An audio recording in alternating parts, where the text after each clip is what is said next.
Hello everyone.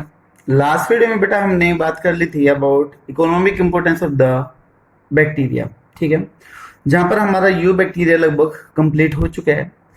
You bacteria के बाद में छोटे छोटे टॉपिक बहुत सारे बच जाते हैं जो हमें नियर अबाउट 4 to 5 डेज के अंदर कवर करने हैं, या फिर ये बोले कि 4 से 5 दिन के अंदर इजिली वो कवर हो जाएंगे। उसके अंदर आपका आर्की बैक्टीरिया बचा हुआ है, आपका माइकोप्लाज्म बचा हुआ है, एक्टिनोमाइसीस बचा हुआ है, रिकेटस बचा हुआ है, और जो छोटे छोटे हैं वो हमें यहाँ पर देखना है, ब्लू ग्रीन एल्गी वगैरह देखनी है, तो वो यहाँ पर इजिली कवर हो जाएंगे। ठीक है, यो बैक्टीरिया के बाद में जो नेक्स्ट वन हम ले रहे हैं topic, that is Archie bacteria.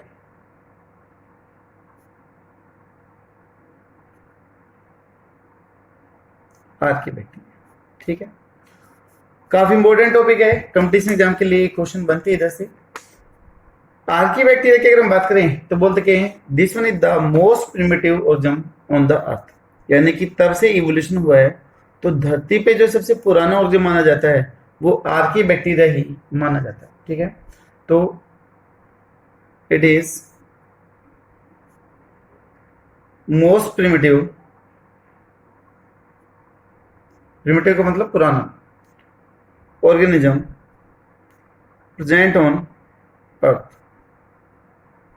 तब से इवोल्यूशन हुआ तब से, और अभी तक इसके कैरेक्टर चेंज नहीं हुए हैं, ये वैसे का वैसे ही है। ठीक है, तो एंड इट्स स्ट्रक्चर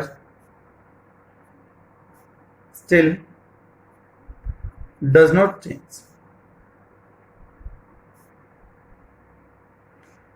चेंज नहीं हुई है, और इसकी जो स्ट्रक्चर है ये हमें पहले के टाइम में भी इंफॉर्मेशन देता है, पहले के टाइम के बारे में भी इंफॉर्मेशन देता है। तो कोई भी वो चीज जो हमें पास्ट के बारे में इंफॉर्मेशन दे, that is known as the fossil. तो इसी वजह से so and give information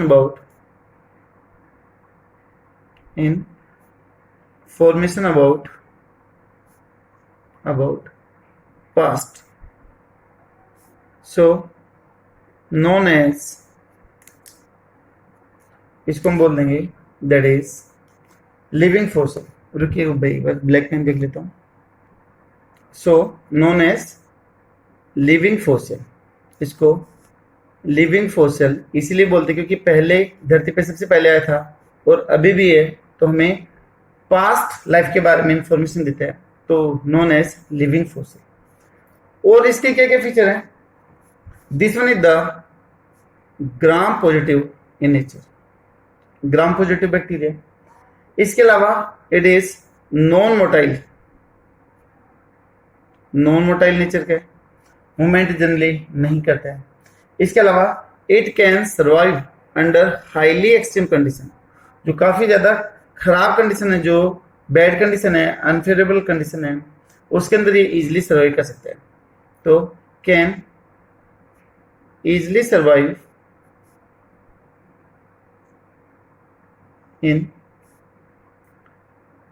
extreme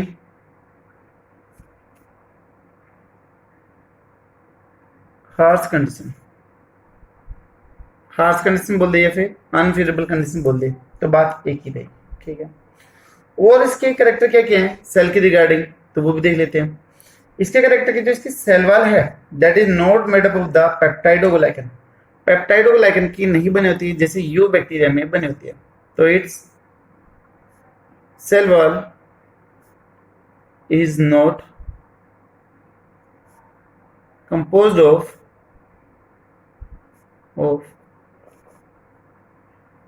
peptidoglycan. Not बोला ना, नोट ऑफ पेप्टाइडोग्लाइकन, तो किसकी बनेगी? It is made up of किस किस की? सोडोम्यूरिन,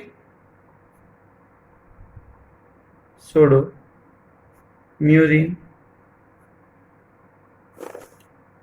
एंड नाटा, NATA, नाटा। नाटा क्या है? ये केमिकल है, its full name is the that is N acetyl talosamine, talosaminuronic acid. N acetyl talosamine uronic acid. ठीक है, तो ये नाटक इसको रिप्लेस करता है यू बैक्टीरिया की केस में। जैसे यू बैक्टीरिया में था नाम, तो यहां पर नाम की जगह पर क्या आ जाएगा, नाट आ जाएगा, विच रिप्लेस नाम, जो नाम की जगह पर आया। फुल नेम आपको याद होगा, एन एसिटाइल न्यूरामिक एसिड, उसकी जगह पर ये प्रेजेंट है। ठीक है, इसके अलावा कुछ पॉलीसेक्राइड भी होंगे और प्लस में कुछ प्रोटीन भी होगी, एंड प्रोटीन। तो इसकी जो सेल वॉल है that is consist of the pseudomurein, नाटा, पॉलीसेक्राइड एंड द प्रोटीन, इसकी बनी होगी। ठीक है, इसके अलावा अगर हम सेल मेम्ब्रेन की बात करें तो जो सेल मेम्ब्रेन है that is branch chain lipid. ठीक है, तो cell membrane is consists of unilamellar या फिर unimembrane, unilayer single layer of branched lipid molecule. एक सिंगल है तो यूनिलेयर, और ब्रांच है, उसके अंदर ब्रांचिंग निकली हुई है। जो ये ब्रांचिंग नेचर की और जो सिंगल मेम्ब्रेन नेचर की, उसको रेजिस्टेंस और स्ट्रॉन्ग नेचर प्रोवाइड करता है। ठीक है, विच प्रोवाइड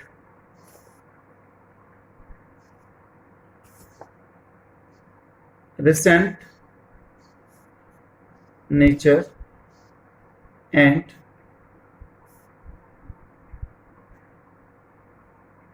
स्ट्रॉन्ग मेम्ब्रेन, जो इसको रेजिस्टेंस नेचर देगा और स्ट्रॉन्ग मेम्ब्रेन की फॉर्मेशन करेगा। ठीक है, इसके अलावा अगर हम बात करें तो जो आर्की बैक्टीरिया है वो यू बैक्टीरिया से भी मैच करता है। ठीक है, तो Archie bacteria also show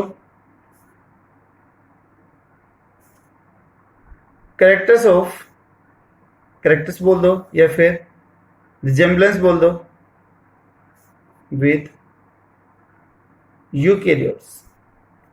eukaryotes के फीचर या उनके कैरेक्टर भी ये शो करते हैं।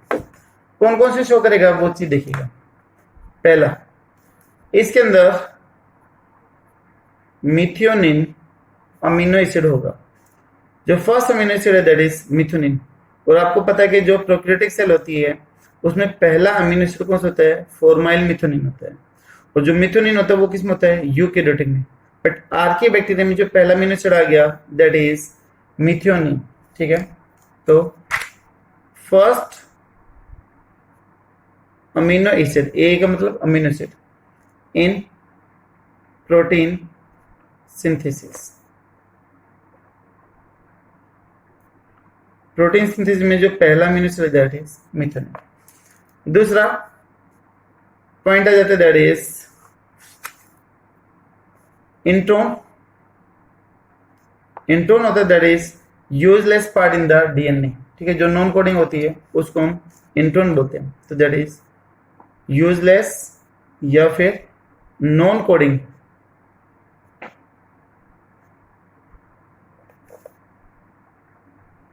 Sequence present in mRNA. MRNA में नॉन कोडिंग है जो किसी भी काम की नहीं है।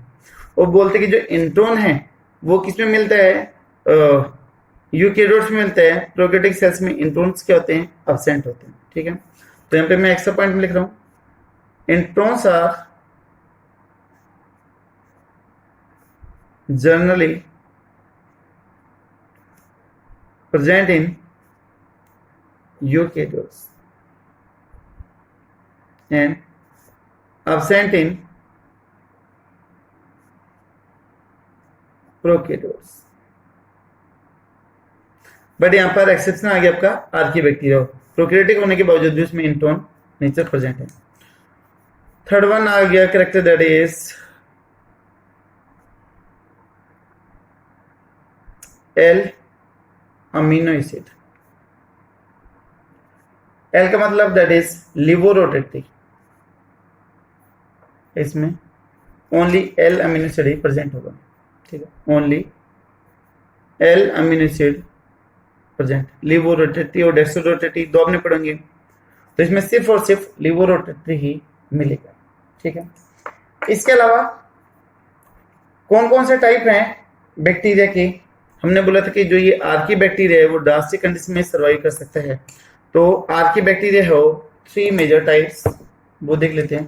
तो types of archaebacteria on the basis of their environmental condition which where they live, ठीक है।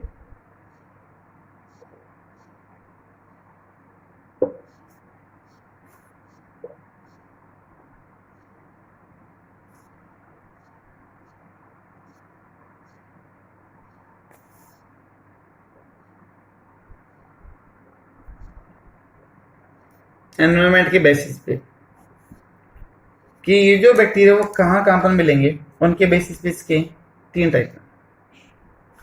पहला है मिथेनोजन, जिसे नेम बता रहा है मिथेनोजन। ये मीथेन गैस की प्रोडक्शन करेंगे या फिर मीथेन गैस रिच रीजन में मिलेंगे, जहाँ पर मीथेन गैस बनेगी वहाँ पर ये प्रेजेंट होंगे। दूसरा आ गया दैट इज हेलोफाइल्स। हेलो का मीन साल्ट, फाइल्स का मतलब बैक्टीरिया। ऐसे बैक्टीरिया जो साल्टी कंडीशन में मिलेंगे, जो ओशन वाटर में मिलेंगे, उनको उनके बोलेंगे हेलोफाइट्स बोलेंगे। अगर हेलोफाइट होता तो मतलब वो प्लांट जो साल्टी कंडीशन में मिलते हैं, जैसे कि मैंग्रोव वगैरह, वो आ जाते हैं। थर्ड वन है that is thermo acidic bacteria. Thermo acidic bacteria, thermo का मतलब हीट, टेम्परेचर काफी ज्यादा हाई होगा। दूसरा एसिडिक, पीएच काफी ज्यादा लो होगा। तो उन बैक्टीरिया को हम बोलते हैं थर्मोएसिडिक बैक्टीरिया बोलते हैं। तो हमें इनके 3 डिफरेंट टाइप्स यहाँ पर डील करने, ठीक है। तो हम आ जाते हैं तीनों टाइप्स के ऊपर।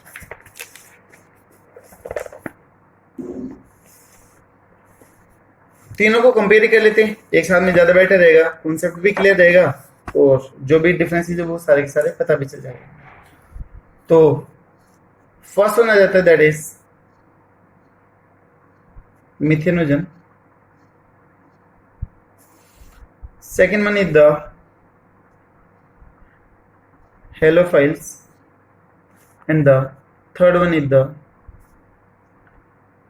थर्मो एसिडिक बैक्टीरिया, ठीक है। ये 3 डिफरेंट टाइप्स हैं जो मैं यहाँ पर डील करने। मेरे को थोड़ा सा मोबाइल का एंगल चेंज करना पड़ेगा ताकि आपको विजिबल हो, तो प्लीज वेट करिएगा 1 मिनट। बेटा यहाँ पर एंगल थोड़ा सा चेंज किया है, तो प्लीज थोड़ा सा एडजस्ट करना। बाकी मैं बोल रहा हूँ तो ध्यान देते जाना, ठीक है। सबसे पहले हम बात कर लेते हैं तीनों में हैबिटेट की बात कर लेते हैं। तो first one is the habitat, ठीक है। हैबिटेट की अगर बात करें तो यहाँ पर मिथेनोजेंस की अगर बात करें तो they are present in the marshy area. Marshy का मतलब दलदल के अंदर।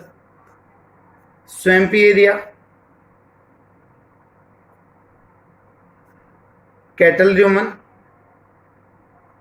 कैटल र्यूमन का मतलब जो कैटल्स होते हैं, हर्बिवोरस होते हैं, उनका जो स्टमक होता है दैट इज कंपाउंड नेचर। तो उसमें एक चैम्बर होता है जिसको आप र्यूमन बोलते हो ना, जो सेलुलोज डाइजेशन के लिए रिस्पॉन्सिबल है, जहां पर cellulose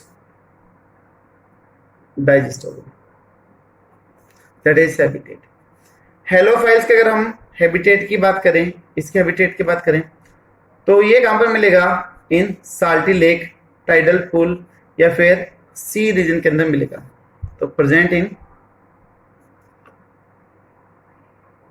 tidal pool, salty lakes, sea, ocean, यहां पर रिप्रेजेंट है, ठीक है। ये जनरली वहां पर मिलते हैं जहां पर साल्ट की कंसंट्रेशन 25 to 30% NaCl तक की होती है, ठीक है। तो grow in 25 to 30% NaCl medium, जहां पर नमक की मात्रा नियर अबाउट 25 से लेके 30% NaCl तक के होते हैं, वहां पर ये मिलते हैं। ठीक है, दूसरा पॉइंट और क्या है थर्मोस्टेटिक के रिस्पेक्ट में, तो जो ये थर्मोस्टेटिक बैक्टीरिया होते हैं they are present in high temperature area, जहां पर टेम्परेचर काफी ज्यादा हाई होता है, near about 70 to 80 degree Celsius temperature होता है। ठीक है, 70 टू 80। पीएच कितना होगा? लो पीएच। अगर पीएच की बात करें तो नियर अबाउट 2 पीएच ही मिलेगा। 2 पीएच का मतलब हाईली एसिडिक नेचर का होगा। ठीक है, इसके अलावा जो हॉट वाटर स्प्रिंग होते हैं वहां पर भी प्रेजेंट होंगे, present in hot water spring, जो गर्म पानी के झरने होते हैं वहां पर भी ये मिलेंगे। ठीक है, सेकेंड वन हम बात कर लेते हैं, that is about nutrition. Second point आ जाएगा दैट इज न्यूट्रिशन कंपैरिजन, कि इनके खाने के अंदर कौन कौन सी सिमिलरिटीज और डिसिमिलरिटीज होगी वो कंपेयर करते हैं। तो जो मिथेनोजन है that is chemo autotrophic in nature, that is chemo autotrophic in nature, इनकी केमिकल एनर्जी से अपना खाना बना सकता है। ठीक है, तो ये जो CO2 गैस रहेगी उस CO2 गैस से ये मीथेन और फॉर्मिक एसिड की फॉर्मेशन कर सकता है, and make the formic acid, इनकी फॉर्मेशन कर सकता है। ठीक है, इसके अलावा मीथेन गैस बायोगैस प्लांट में भी मिलती है, तो यहां पर हम लिख सकते हैं कि also present in the biogas plant, वहां पर भी ये मीथेन गैस की फॉर्मेशन करेगा। हेलोफाइल्स की अगर बात करें तो दे आर द कीमो ऑर्गेनोट्रोप्स, यानी कि हेटेरोट्रोफिक नेचर के हैं। ठीक है, तो chemo ऑर्गेनोट्रोप्स,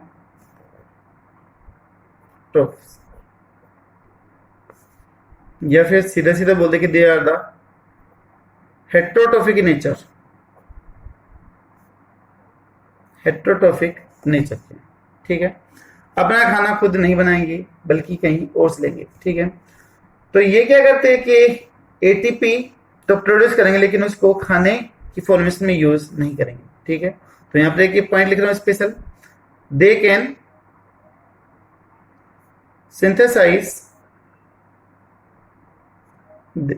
ATP but don't use in food formation, लेकिन खाना बनाने में उसको यूज नहीं करते। तो फिर उस एटीपी का यूज कहां पर करेंगे? They use for the other activities, जो दूसरी बॉडी एक्टिविटी होंगी मूवमेंट वगैरह उसके अंदर इसका यूज करेंगे। ठीक है, ATP used in other activity, दूसरी एक्टिविटीज के अंदर वो यूज होंगे। ठीक है, अगर इसकी बात करें थर्मोस्टेटिक बैक्टीरिया की तो they are the chemoautotrophic nature, तो कीमो ऑटोट्रोफिक नेचर का न्यूट्रिशन कीमो ऑटोट्रोफिक नेचर का। ठीक है, थर्ड वन अगर हम बात करें रेस्पिरेशन, रेस्पिरेशन ने पढ़ा था एरोबिक, अनएरोबिक, फैकल्टेटिव, ओब्लिगेट वगैरह वो, तो दे आर द मिथेनोजेंस जो है they are the obligate anaerobes. Obligate का मतलब था स्ट्रिक्ट, जो एक ही नेचर में काम करें, तो ओब्लिगेट एनारोब्स, तो ये टोटली एनारोबिक कंडीशन में ही मिलेंगे। They are the facultative anaerobes, मैंने बताया था कि फैकल्टेटिव अगर लिखा हो तो फ्लेक्सिबल की बात आएगी, तो ये बेसिकली किस नेचर की होंगी? एरोबिक नेचर की, बट किसके लिए एडजस्ट कर सकते हैं? ये अनएरोबिक कंडीशन के लिए एडजस्ट कर पाएंगे। तो बेसिक ये कैसे हैं? एरोबिक नेचर के। ठीक है, ये भी कैसे हैं? They are also the facultative anaerobes in nature. ठीक है, इसके अलावा हमने हेलोफाइल्स की बात करी है, तो हेलोफाइल्स के अंदर सेल मेम्ब्रेन पे पिगमेंट होते हैं बैक्टीरियल रोडोप्सिन, जो सनलाइट को कैप्चर करते हैं, जिसकी सहायता से एटीपी को फॉर्म करते हैं, एटीपी को बनाते हैं। बस उस एटीपी से फूड की फॉर्मेशन नहीं करते।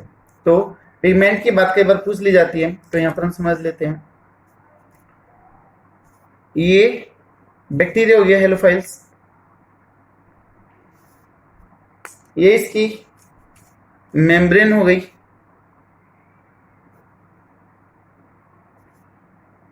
Cell membrane, cell wall. इसकी सेल मेम्ब्रेन के ऊपर कुछ पिगमेंट होते हैं टू रिसीव द लाइट, ठीक है।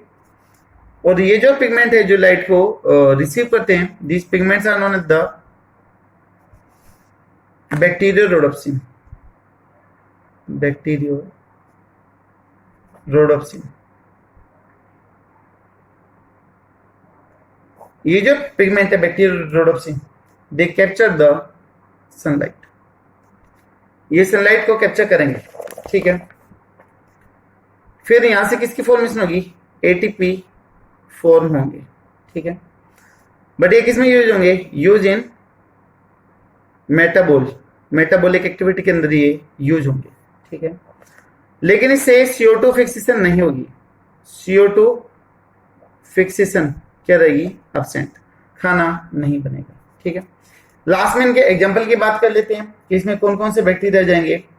तो मिथेनोजेंस में एग्जाम्पल आ जाएंगे आपके methanobacterium and the methanococcus, methanobacterium and methanococcus, ठीक है। अगर हम हेलोफाइल्स की बात करें तो हेलोकोकस इन द हेलोबैक्टीरियम, ठीक है। यहां पे लिख रहा हूं मैं एग्जाम्पल, हेलोकोकस इन द हेलोबैक्टीरियम, ठीक है। लास्ट वन है थर्मो एसिडिक बैक्टीरिया, जो बताया कि काफी ज्यादा हाई टेम्परेचर के ऊपर एग्जिस्ट करता है, ठीक है। और इसके अलावा ये अगर नेचर की हमने बात करी तो फैकल्टेटिव एनारोबिक नेचर का हो गया है।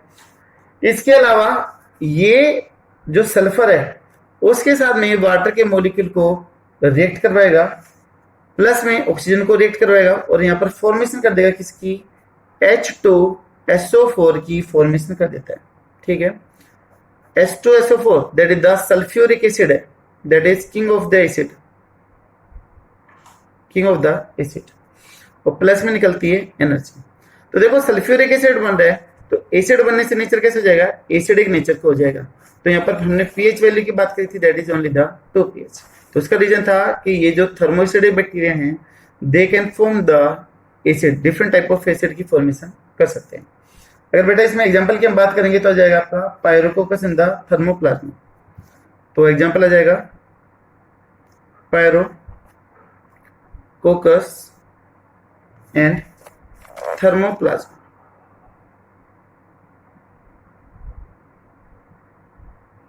ठीक है। तो बेटा ये हो गया इन तीनों के बीच में कंपैरिजन, ठीक है। एक बार फिर से रिवाइज करवा देता हूं आपको, टॉप व्यू से फोन को लेके एक बार आप देख सकते हो इधर कि क्या क्या लिखा हुआ है। यहाँ पर लिख रखा है सबसे पहले हैबिटेट की बात करते हैं कि ये मिलेंगे कहाँ पर, तो जो मीथेनोजेंस वो मिलेंगे मार्स एरिया में, स्वैम्पी एरिया में, कैटल के र्यूमन में जहाँ पर मीथेन गैस की फॉर्मेशन होती है, और जो बायोगैस प्लांट है उसके अंदर भी मिलेंगे। हेलोफाइल्स जहाँ पर नमक की कंडीशन काफी ज्यादा हाई है, साल्ट कंसंट्रेशन 25 to 30% वहां पर मिलेंगे। थर्मोएसिडिक बैक्टीरिया बताया था कि जहाँ पर टेम्परेचर 80 या फिर pH 2 के आसपास में, तो वहां पर ये मिलेंगे। न्यूट्रिशन कीमोटोट्रोफिक नेचर का है, कीमो और इसमें हेलोफाइल्स में एटोट्रोफिक नेचर और थर्मोएसिडिक में कीमो ऑटोट्रोफिक नेचर। रिएक्शन मैंने दे रखी है यहाँ पर। रेस्पिरेशन की बात करें तो ओब्लिगेट यहाँ पर एरोब्स, फैकल्टेटिव अनेरोब्स, फैकल्टेटिव अनेरोब्स। उसके बाद में बताया था कि यहाँ पर ये एग्जाम्पल की बात आ गई थी, यहाँ पर ये पेमेंट की बात आ गई थी, उधर ये रिएक्शन की बात आ गई थी, और लास्ट में हमने जितने भी एग्जाम्पल थे वो सारे के सारे यहाँ पर डील कर ली थी, ठीक है। तो ये हो चुका था हमारा तीनों के बीच में कंपैरिजन कि इधर क्या क्या सिमिलरिटीज और डिसिमिलरिटीज होंगी, वो चीजें हमने यहाँ पर देख ली थी।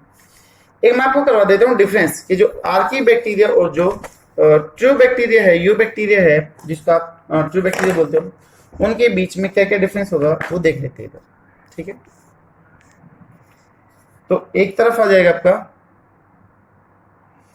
आर्की बैक्टीरिया, तो एक तरफ आ जाएगा यू बैक्टीरिया। दोनों के बीच में हम डिफरेंस देख लेते हैं। देखिए पहला डिफरेंस, इसमें जो यू बैक्टीरिया में जो सेल वाल किसकी बनी रहती है, पेप्टाइडोग्लाइकन प्लस में म्यूरिन की बनी हुई रहती है। ठीक है, cell wall consist of peptidoglycan and murein. ठीक है, पेप्टाइडोग्लाइकन में बताया था कि दो कंपोनेंट होते हैं, एक अमीनो एसिड बताया था और दूसरा बताया था शुगर। तो अमीनो एसिड और प्लस में शुगर बताई थी। शुगर बताई थी आपको नाम और नाग, स्ट्रक्चर बता रखी पूरी की पूरी डिटेल से, तो मैं दोबारा से नहीं जाऊंगा उधर। अमीनो एसिड में भी एल और में भी डी, लिवोरोटेटिव एंड द डेक्स्ट्रोरोटेटिव। बेटा ये केमिस्ट्री के टर्म है, लिवोरोटेटिव और डेक्स्ट्रोरोटेटिव। एक बार मैं आपको हल्का सा बता देता हूँ, कोई भी सॉल्यूशन, कोई भी केमिकल जो प्लेन पोलराइज लाइट को लेफ्ट साइड में बेंड कर दे पास आउट होने पर, वो कहलाती है लिवोरोटेटिव। अगर कोई सॉल्यूशन या कोई भी केमिकल जो मोनोक्रोमेटिक लाइट को, मोनोपोलराइज लाइट को राइट साइड में बेंड कर दे, उसको बोलते हैं डेक्स्ट्रोरोटेटिव बोलते हैं। तो ये एलओडी इसलिए लिखी जाती है। ठीक है, अगर हम यहाँ पर इसके सेल वाल की बात करें तो इसकी जो सेल वाल है that is consist of the pseudomurein. अभी देखा था, cell wall consist of सूडोम्यूरिन। Plus में बताया था कि पॉलीसेकेराइड और प्रोटीन की भी बनी रहेगी। जो सूडोम्यूरिन है उसमें कौन कौन सी चीजें हैं, देखिए यहां पर सिर्फ और सिर्फ क्या मिलेगा, ओनली एल अमीनो एसिड, सिर्फ लिवोरोटेटिव अमीनो एसिड मिलेगा। शुगर की अगर हम बात करें तो हमने बोला था कि यहाँ पर जो नाम है वो रिप्लेस हो गया था बाय द, बोलो, बाय द नाटा। ठीक है, तो हमने यहाँ पर कहा था कि नाटा एन एसिटाइल टेलोसामाइन यूरोनिक एसिड, तो जो नाटा था रिप्लेस नाम, जो नाम को रिप्लेस कर देता है। ठीक है, उसके बाद में दूसरा पॉइंट आ जाता है सेल मेम्ब्रेन का। ये तो सेल वाल की बात हो गई थी।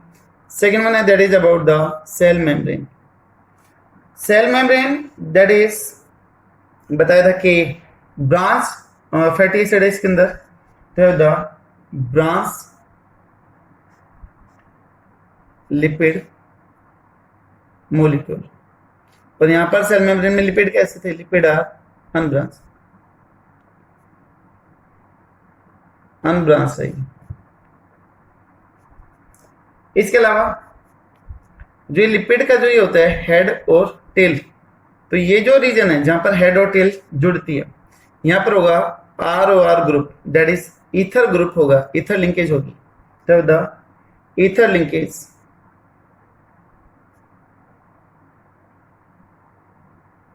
और अगर यहां पर बात करें यू बैक्टीरिया में, तो जहां पर ये हेड और टेल की बॉन्डिंग होती है that have the C double bond O C group, that is the ester linkage. यहां पर एस्टर लिंकेज होती है। ठीक है, उसके अलावा इसमें जो चेन है, इसकी जो टेल है ये that is consist of near about 20 carbon, 20 carbon की बनी हुई रहती है। और ये जो 20 कार्बन की चेन है दैट इज द ब्रांच, ऊपर भी बताया था ब्रांच है। उस टाइप की जो टेल होती है, जो ब्रांच होती है, that is known as the phytanyl chain, known as फाइटेनिल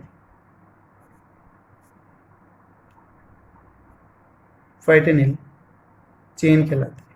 ठीक है, उसमें कैसी है, unbranch.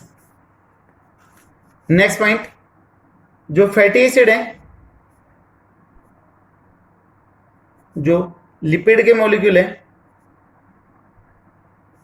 They are the single membrane, ऐसे यूनि मेम्ब्रेन है। तो अगर सिंगल मेम्ब्रेन है, कोई भी जोड़ नहीं है, तो स्टेबिलिटी इधर की होगी, ज्यादा होगी। तो these are the single layer, एक ही लेयर के बने हुए हैं। इसके अलावा मोर स्टेबल और रेजिस्टेंस नेचर के, ठीक है। ये है। अगर इधर हम बात कर दें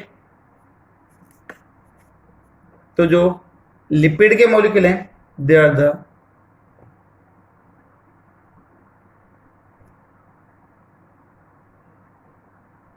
बाइलेयर,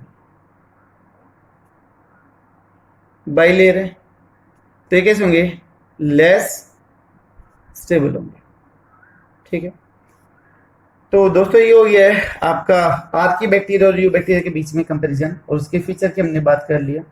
इवोल्यूशन में धरती पे सबसे पहले आया था और अभी तक भी प्रेजेंट है, तो इसको लिविंग फॉसिल बोला गया था, और क्या क्या कैरेक्टर वो सारे के सारे हमने यहाँ पर देख लिया। आई होप शायद आपको आर्की बैक्टीरिया क्लियर होगा।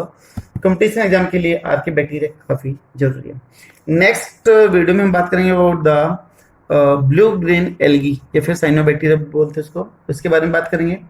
उसके बाद में फिर नेक्स्ट बात करेंगे हम माइकोप्लाज्म, रिकेट्स और जो एक्टिनोमाइसिस है उनकी बात करेंगे। तो नियर अबाउट 3 to 4 वीडियोज और लगेंगे। आप में से काफी सारे स्टूडेंट्स के कमेंट आ रहे हैं कि सर कब कंप्लीट होगा, काफी लेंथी है तो कितने दिन और लगेंगे। तो अभी मोस्टली चीज हो चुकी है, सिर्फ थोड़ा सा पार्ट बचे छोटे छोटे टॉपिक, तो ज्यादा से ज्यादा 3 या 4 और वीडियो लगेंगे। तो थैंक यू सो मच।